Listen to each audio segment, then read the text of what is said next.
Guys, இங்கே ஒரு குழந்தைக்கு கண்ணும் தெரியல காதும் கேட்கல. தன்னோட அம்மா இறந்து போனது கூட தெரியாமல் பாவம் குழந்தை வீட்லேயே உட்காந்துட்ருப்பா, அம்மா வருவாங்க அப்படின்னு சொல்லிட்டு. ஆனால் இந்த குழந்தைய எப்படியாவது ஏமாற்றி பணத்தை எடுத்துக்கலாம் அப்படின்னு சொல்லிட்டு ஒருத்தன் வருவா. அவன் தான் நம்ம படத்தோட ஹீரோவுமே. அதுக்கப்புறம் இந்த குழந்தைக்கு என்னாச்சு அப்படின்றது அந்த கதையை வாங்க வீடியோக்குள்ளே போகலாம். எடுத்ததுமே நம்ம ஹீரோவை தான் காட்டுவாங்க. அவன் காரில் உட்காந்து லப்போ தீபம்னு கத்திட்டு இருப்பான். ஏன்னா அவன் ஒரு ஈவென்ட் மேனேஜர் மாரி வச்சு நடத்திட்டு இருக்கான். அதாவது ஏதாவது ஒரு ஃபங்க்ஷன்னா 4 பொண்ணுங்களை வச்சு இந்த வெல்கம்லாம் பண்ணுவாங்கல்ல, அந்த மாதிரி ஒரு ஒர்க் தான் பார்த்துட்டு இருக்கான். இவனுக்கு கீழே 4 பொண்ணுங்களும் வேலை செஞ்சுட்டு தான் இருக்காங்க. இப்போ கூட ஒரு ஃபங்க்ஷன் போகிறதுக்கு 3 பொண்ணுங்க வந்துட்டாங்க. ஆனால் இன்னும் ஒரு பொண்ணு வரல. அதனால பயங்கரமாக கத்திட்டு இருப்பான். இவன் எங்கே தான் போய் தொலைஞ்சாலோ, இதில் வேற மழை வேற பெய்யுது, நான் எப்படி தான் போக போகிறனோ அப்படின்னு சொல்லிட்டு பயங்கரமாக கத்திட்டு இருக்கும் போது அதில் இருக்கிற அந்த 3 பொண்ணுங்களுமா கார்லேயே உட்காந்து ஸ்மோக் பண்ணுவாங்க. இதை பார்த்துட்டு அவன் டென்ஷன் ஆகிட்டு, ஏய் வெளில போய் ஸ்மோக் பண்ண, கார்லேயே உட்காந்து ஸ்மோக் பண்ணுவீங்களா அப்படின்னு சொல்லிட்டு வெளில துரத்தி விட்டுருவான். அதுக்கப்புறம் அந்த பொண்ணோட ஃபோன்லேருந்து கால் வரும். ஏன்டி செத்து போயிட்டே என்ன, ஒரு ஃபோன் கூடவா பண்ண மாட்டேன், 1 நாள் நேரமாகுது அப்படின்னு சொல்லி கத்திட்டு இருக்கும் போது அங்கே வேற ஒருத்தவங்க பேசுவாங்க. சார் நீங்கள் கொஞ்சம் ஹாஸ்பிட்டல் வரீங்களா அப்படின்னு சொல்லிட்டு அவன் போய் பார்த்தா தான் தெரியுது நிஜமாவே அந்த பொண்ணு இறந்து போயிட்டாங்க. அவங்க இருக்கிறவங்க என்ன சொல்லுவாங்கன்னா, நாங்கள் சிசிடிவி பார்த்தோம், கீழே விழுந்து தலையில் அடிபட்டு தான் அவங்க இறந்துட்டாங்க. இந்த ஃபோனில் உங்கள் நம்பர் தான் இருந்துச்சு, இவங்க சொந்தக்காரங்க யாருக்காவது நீங்கள் கால் பண்ணி சொல்லி வர சொல்லுங்க அப்படின்னு சொல்லிட்டு அந்த பொண்ணோட ஃபோனையும் நம்ம ஹீரோகிட்டே கொடுத்து அனுப்பிச்சிடுவாங்க. நம்ம ஹீரோவா நேராக போய் அந்த 3 பொண்ணுங்கள்ட்ட ஃபோனை கொடுத்து இந்தமாரி அந்த பொண்ணோட சொந்தக்காரங்க யாராவது இருந்தால் வர சொல்லுங்க அப்படின்னு சொல்லிட்டு ஃபோனை கொடுத்தா அந்த 3 பொண்ணுங்களுமா, என்ன ஜெய் நான் உனக்கு தான் ஃபோன் பண்ணணும் போல அப்படின்னும் போது அந்த ஃபோனை வாங்கி பார்த்தா ஜே நம்பரை தவிர வேறு எந்த நம்பருமே அந்த ஃபோனில் இல்லை. போச்சா, போன மாதம் தான் அட்வான்ஸ் கொடுத்தா, இப்போ அந்த அட்வான்ஸை நான் யார்கிட்ட போய் வாங்குவேன் அப்படின்னு சொல்லிட்டு இவன் ஒரு பக்கம் கத்துவான். சரி அவள் வீட்லேயே இருக்கிறத எடுத்துகிட்டு வந்துடலாம் அப்படின்னு சொல்லிட்டு வீட்டுக்கு கிளம்புவான். வீட்டை திறந்து பார்த்தா நிஜமா நம்ம வீட்டுக்கு தான் வந்திருக்குமா, எல்லாத்தையும் குப்பை தொட்டிக்கு வந்திருக்குமா, வீடா இது என்ன இவ்வளோ கர்மாந்திரமாக இருக்குது அப்படின்னு சொல்லிட்டு உள்ளே போவான். உள்ளே போய் அவன் பாட்டுக்கு தேடிட்டு இருக்கும்போது ஒரு குட்டி குழந்தை ரெஸ்ட் ரூம்லேருந்து வருமா. இதை பார்த்துட்டு அவன் ஷாக்காகி அப்படியே நிற்பான். அந்த குழந்தையா இவனை கண்டுக்காம ஒரு பிரெட்டை மட்டும் எடுத்துகிட்டு ஒரு மூலையில் போய் உட்காந்துரும். என்னடா இது குத்துக்கல் மாரி நான் உட்காந்துருக்கேன், என்னை கண்டுக்காம அந்த பிள்ளை பாட்டுக்கு மண் எடுத்துகிட்டு போய் உட்காந்துருக்கு அப்படின்னு சொல்லிட்டு அந்த குழந்தைகிட்ட போய், இந்தம்மா குழந்தை உங்கள் அம்மா காதுக்கு கைக்கு போடுற அந்த ஜுவல்ஸ்லாம் எங்கே வச்சுருக்காங்கன்னு சொல்கிறியா அப்படின்னும் போது அந்த குழந்தைகிட்ட இருந்து எந்த ரெஸ்பான்ஸுமே இருக்காது.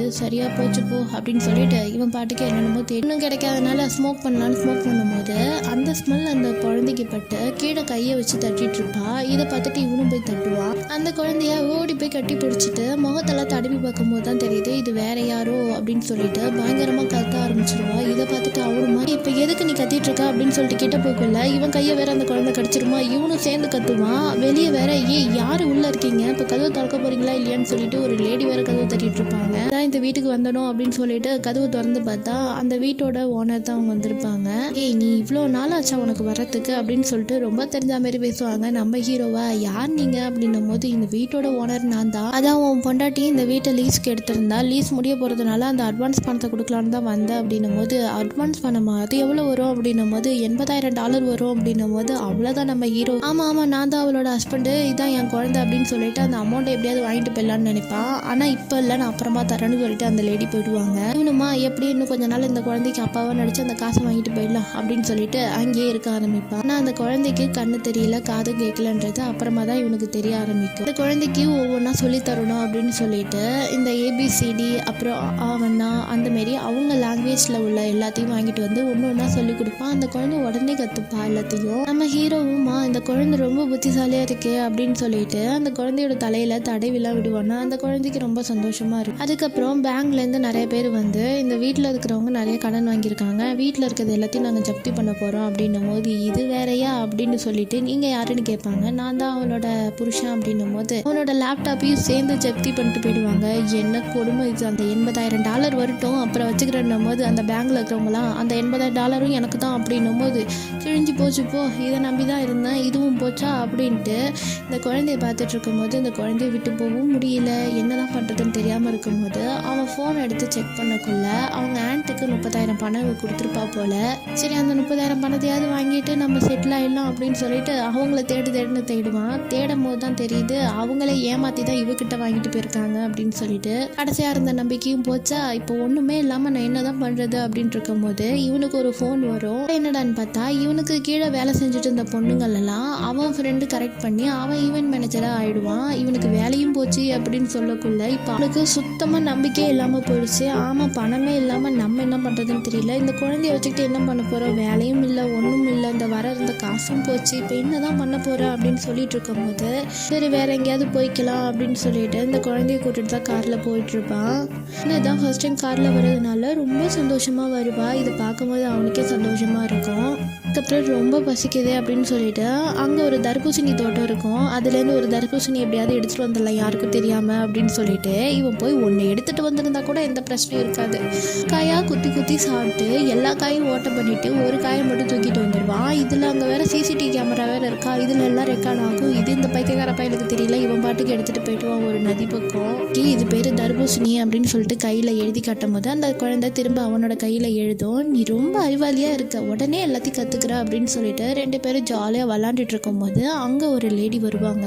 பொண்ணோட அப்பாவா அப்படின்னும் போது இல்லை நான் அவளோட அங்கிள், நீங்கள் யார் அப்படின்னும் போது என்னோட தோட்டத்தில் எதுக்கு நான் தர்பூசணியை திருடிட்டு வந்தேன் அப்படின்னும் போது நான் திருநது பார்த்தியா, எங்கள் ப்ரூஃப் கொடு அப்படின்னும் போது சிசிடிவி கேமராவை அப்படி அந்த வீடியோவை காட்டுவாங்களா. இதை பார்த்து நம்ம ஹீரோவா நான் ஒரு தர்பூசணி தானே எடுத்துகிட்டு வந்தேன், இதுக்கு அவ்வளோ தூரம் வந்தீங்க அப்படின்னும் போது நீ ஒன்று எடுத்துகிட்டு வந்தால் பரவாயில்ல, அங்கே பாரு எல்லா காயும் ஓட்ட பண்ணிட்டு வந்துருக்கேன், இது எப்படி நான் விற்கிறது அப்படின்னு சொல்லிட்டு இப்போ அதுக்கு நான் என்ன தான் பண்ணுறது அப்படின்னும் போது வா ஒரு நாள் வந்து என் தோட்டத்தில் வேலை செய்யணும்னு சொல்லிட்டு நம்ம ஹீரோவை கூட்டிகிட்டு போய் பயங்கரமாக வேலை வாங்குவாங்க. அதுக்கப்புறம் 2 சாப்பாடும் கொடுப்பாங்க. இந்த குழந்தைய நம்ம ஹீரோவுக்கு வாயில் வச்சு நல்லா பிசைஞ்சிட்டு அந்த உருளைக்கிழங்க ஊட்ட வருவா.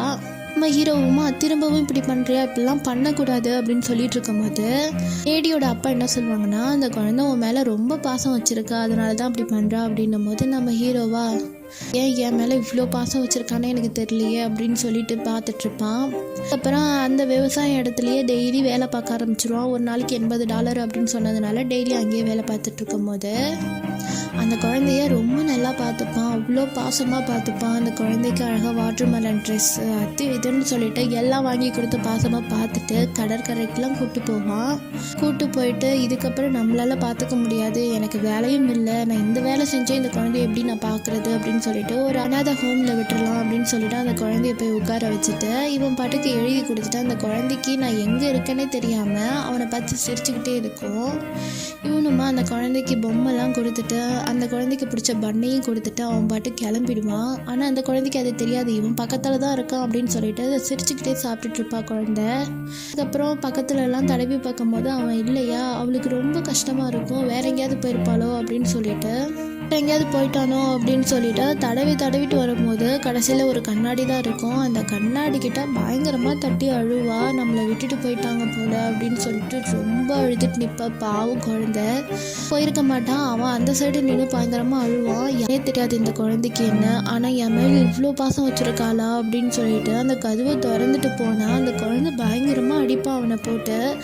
எனக்கும் விட்டுட்டு போயிட்டான்ல அதனால் பயங்கரமாக அடிச்சுட்டு அந்த குழந்தைய கட்டி பிடிச்சி முத்தம் கொடுத்துப்பான். சரி நானுமே உன்னை விட்டு போக மாட்டேன் அப்படின்னு சொல்லிட்டு குழந்தை என்ன பண்ணுவான்னா, எனக்கு ரொம்ப கஷ்டமாக இருக்குது அப்படின்னு சொல்லிட்டு அந்த கையில் எழுதி காட்டுவா. இதை பார்த்துட்டு அவன் இனிமேல் நான் உன்னை விட்டே போக மாட்டான் அப்படின்னு சொல்லிட்டு ரொம்ப அழுவான். அதுக்கப்புறம் அந்த குழந்தை அவளையே அடிச்சுக்கிட்டு அவள் யார், நான் யார், என்னோட பேர் என்ன அப்படின்னு அவள் லாங்குவேஜில் கேட்பா. உடனே உன் பேர் என்ன அப்படின்னு சொல்லிட்டு எழுதி காட்டுவான். அதையே திரும்பி இவனோட கையில் அவள் பேரை எழுதி காட்டும் போது ஆமாம் அப்படின்னு சொல்லிட்டு கட்டி பிடிச்சிப்பான். அதுக்கப்புறம் அந்த குழந்தை நீ யார் எனக்கு அப்படின்னு சொல்லிட்டு அவனை அடித்து கேட்கக்குள்ள அவனுக்கு ரொம்ப கஷ்டமாக இருக்குது, அழுகையும் வரும். இப்போ நான் என்ன சொல்கிறது அப்படின்னு சொல்லிட்டு பயங்கரமாக அழுதுட்டு இருக்கும்போது அந்த கையில் ஒன்று எழுதுவான். அந்த குழந்தை திரும்ப ஒன்று எழுதி காட்டுவா, நீ என்னோட அப்பாவா அப்படின்னு சொல்லிட்டு அம்மா நான் தான் உன்னோட அப்பா, நீ தான் என்னோட பொண்ணு அப்படின்னு சொல்லிட்டு அந்த குழந்தை இதுக்கப்புறம் நல்லபடியாக பார்த்துப்பான். இதில் தான் இதோட அந்த கதையும் முடிஞ்சிருச்சு. இந்த மூவியோட நேம் என்னன்னு பார்த்தீங்கன்னா மை லவ்லி ஏஞ்சல்ஸா. இந்த கதை உங்களுக்கு பிடிச்சிருந்துச்சுன்னா லைக் பண்ணுங்கள், ஷேர் பண்ணுங்கள், சப்ஸ்கிரைப் பண்ணுங்கள். தேங்க்யூ.